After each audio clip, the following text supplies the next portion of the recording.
Hello people, I'm here today for the Grumpy Old Gentleman on film, and this is James, King James. He's having a marathon in regards to Ryan Chatterway's 24-hour marathon. It's a piss off Ryan Chatterway, in a roundabout way, in a funny way, in a good way. Go fuck yourself, Ryan. No, that's James saying that. In a good way, don't take it the wrong way. It's just for fun. And I'm here to talk about In's 2 movies he gave me to watch in regards to this 24-hour marathon. So he gave me Batman Begins, 2005, right? I wonder how they knew where I was. Somebody ratted. Oh, their old friend. Uh-oh.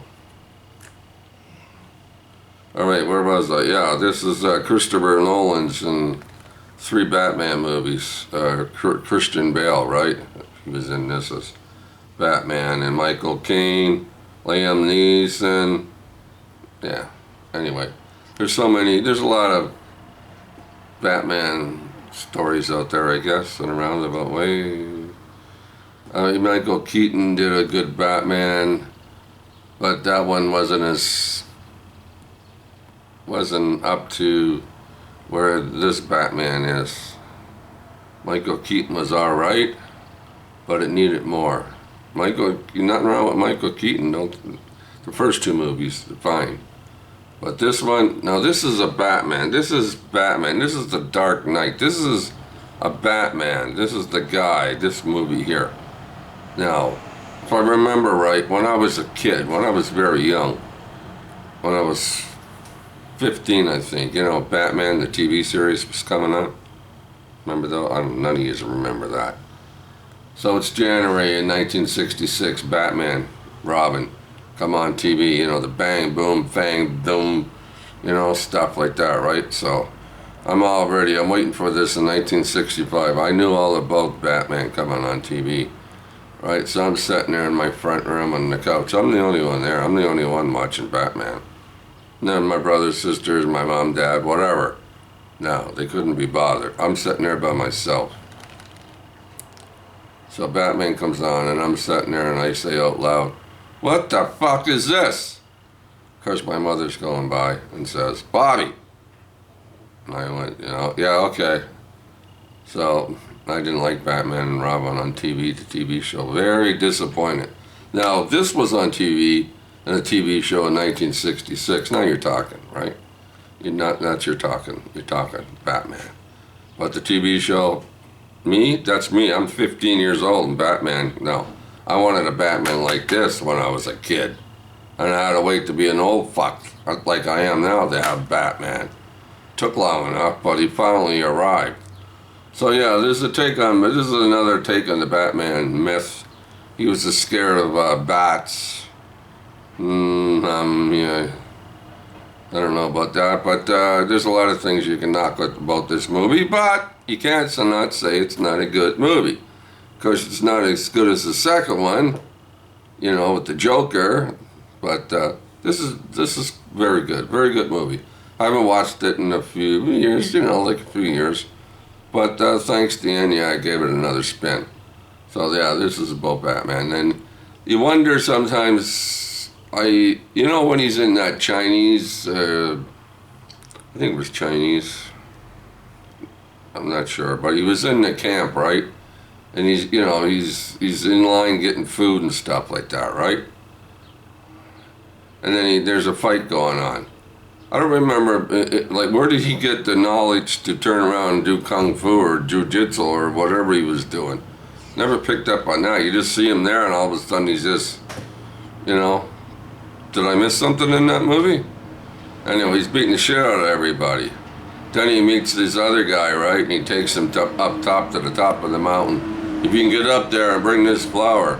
But hey, alright, it's a good movie. I get it. It's fine. Alright, nothing wrong with it. It's very good. I liked it. Thank you, Ian, very much. I'll watch this one again. I've watched this a few times over the years. But like I said, I haven't watched it for a while. Let's talk about the other one he gave me. Sir In, from Wales. He's always looking out the window at the pigeons. I got pigeons here too. Right here, outside here, but I don't like them on my balcony.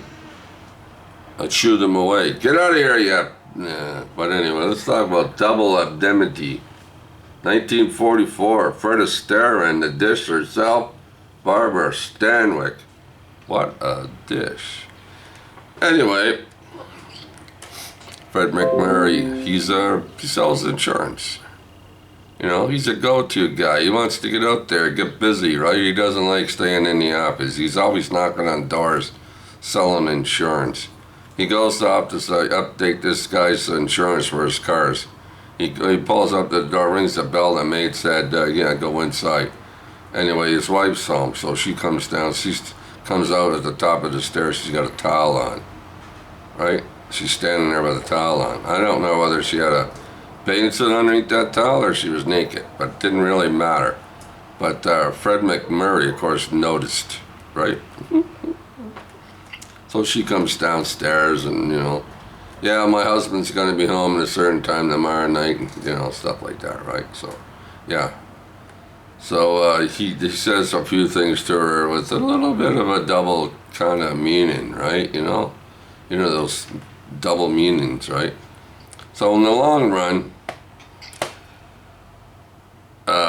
Fred McMurray and Barbara Stanwyck get together, hash a plot, which is most of it has something to do with Barbara Stanwyck. She's the one that kind of like pushes it along. But of course he goes along with it, right? You know why? Because he's horny, right? He wants to get under her pants. That's the truth. That's it. That's the truth, right? So he's, and she's going, okay, So that's what they do. They have sex, even though you never see it on screen. So nobody really wants to kill this guy, her husband, right? Now, Edward G. Robinson's in it too. He has a good part, even though this is the first time he's ever had like third billing. He's always been top dog, right, Edward G. Robinson. But he settled for third role. He said, that's okay. So he's guessing. He's the guy that kind of puts all the insurance through. Yeah, he puts the final word on it, right? So yeah. So of course, it's time to kill her husband, right? Her husband had a broken foot, right? So Fred McMurray's character had to have a broken foot, so they wrap bandage around. They take him to the train station, and on the way to the train station, Fred McMurray's hidden in the back of the car. Yeah, he's hidden down there, right? So of course they come up to get close to the train station. The train's hollering and beeping and stuff, and then Fred McMurray, what does he do? He reaches, you don't see it. It's kind of those movies where you don't see it, but you know it's happening, you can feel it, right? And he chokes the shit out of the guy, right? Chokes the shit out of him, right? And he's dead. And then, right? Yeah. And then, I hate notices. Where was I? And then, frig, it got me all balled up. But yeah, so he kills her husband, right? So they go back, but they can't see each other, right? They're supposed, they stay away from each other for a while because Edward G. Robinson's thinking a little bit about it, right? So he's got the word out to keep an eye on everybody, keep an eye on her. But the thing is, what happens at the end of the movie? Do they get away with it? Does she get away with it? Does her and Fred McMurray's character get away with it? Did they go off to Neverland together? Did they get to spend $100,000 and sit by the swimming pool drinking tequila? Huh? What happens, people?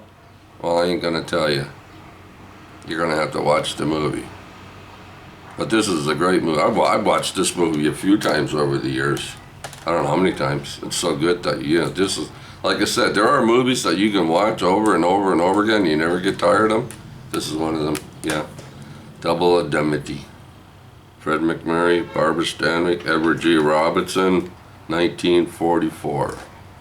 Thank you, Sir In, for the recommendations. And a shout out to King James for the marathon. Talk to you later, movie lovers.